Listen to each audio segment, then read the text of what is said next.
grade même aux pays qui entourent la France, parce qu'en période de pointe, l'électricité, soit elle la vend à prix bradé, à prix cassé, soit elle la jette dans la terre.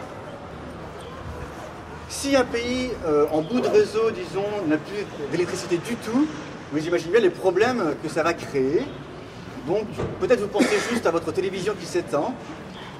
J'espère que vous pensez surtout aux hôpitaux et aux malades branchés, qui ne seraient d'un coup débranchés, aux ascenseurs, bloqués tous ensemble sur l'ensemble d'une ville. Ça vient d'arriver à Sydney, je crois, il y a 2-3 jours. Et donc c'est évident que ce pays en bout de ligne sera quand même approvisionné par les autres qui vont se cotiser d'une manière ou d'une autre. On reviendra peut-être à pour tension géopolitique, il y en aura. Mais pour l'électricité, c'est sûr qu'on va faire en sorte qu'un minimum d'infrastructures puisse fonctionner dans le pays qui sera en bout de réseau. Ce qui signifie qu'assez rapidement, l'ensemble des pays, y compris la France, risque d'avoir à certains moments des coupures de courant. Ça peut paraître choquant et absolument impossible, mais bon, pour tous ceux qui ont voyagé, moi je suis allé en Inde, mais je sais que c'est vrai dans de nombreux pays africains et d'autres pays d'Asie, il y a des coupures de courant tous les jours. Voilà, moi je l'ai vécu en Inde dans des grandes villes, quoi. Il y a des coupures de courant qui durent 2 heures, 3 heures, 4 heures. Voilà, ça s'appelle power down en anglais en Inde. Donc des coupures de courant, il va y en avoir de nombreuses. Dans cette phase-là, rendue au niveau des émeutes, on peut estimer, donc ça c'est la deuxième phase, la fin de la deuxième phase. Les dessins sont serrés, je vais arriver plutôt... Dans la deuxième phase, ceux qui vont pouvoir conserver leur niveau de vie seront, disons, les pays qui auront la plus grande force diplomatique. Donc la diplomatie, ça repose sur des moyens de pression quand même. Donc il y a différentes stratégies. La plus efficace actuellement dans le monde, c'est la stratégie américaine. Ça consiste à mettre des chars torpiller du pétrole.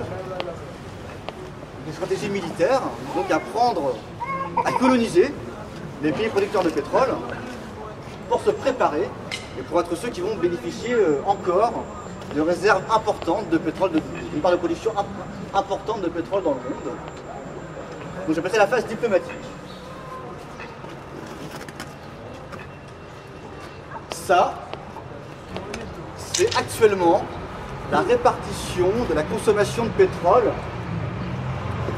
dans le monde. Donc sans surprise, ce sont les États-Unis qui consomment la plus grande partie du pétrole. L'Asie et l'Europe en consomment exactement autant, mais c'est l'Asie hors Chine. Parce que la Chine, contrairement à tous les autres pays qui ont une consommation qui augmente légèrement, la Chine, c'est plutôt comme ça, la demande. Donc la Chine en prend déjà une part significative, mais ça va être de plus en plus grand. Bon. Dans cette deuxième phase, j'exagère un peu, mais pas beaucoup. Imaginons que le pétrole restant soit à l'intérieur de ce cercle bleu. La meilleure méthode serait d'arriver à ça, ce qui consisterait à avoir un traité international qui oblige l'ensemble des pays du monde à réduire dès cette année leur consommation de pétrole en fonction de la taille qu'ils ont. Chaque pays doit consommer 3% de pétrole en moins chaque année, par exemple, si on pense que c'est le taux de chute là. Voilà, pour que la demande suive la courbe. Voilà. Donc 2 à 3% en moins. Ce qui signifierait ça. C'est pas un scénario a priori réaliste. L'état actuel ferait plutôt penser à ça, pour l'instant. La manière dont ça se passe actuellement dans le monde. En fait, c'est pas tout à fait vrai. La France, notamment, mise sur le nucléaire pour ce qui est l'électricité, mais vous voyez bien que l'électricité, ça ne va pas nous sauver non plus.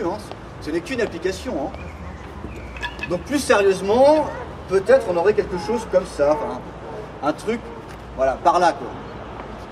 Là, on est déjà dans des prédictions. Là, on est déjà rendu. La phase 1, ça va durer, à mon avis, 4 ou 5 ans. Donc là, on est rendu en 2013. La phase 2, donc elle démarrerait là, 2013 jusqu'à 2018. Et la phase 3, 2018, 2020, 25. Quoi. Voilà.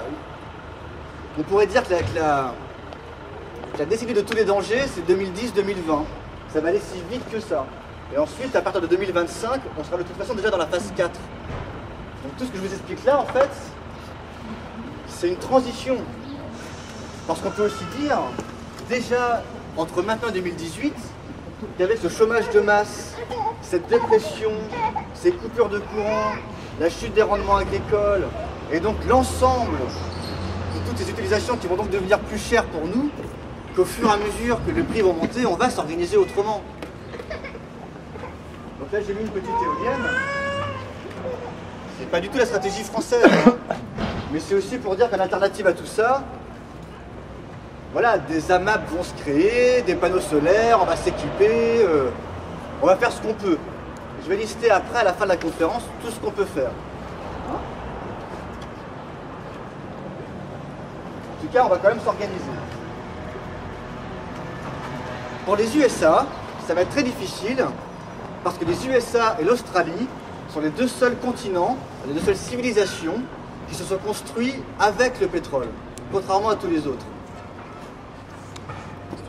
Ce qui signifie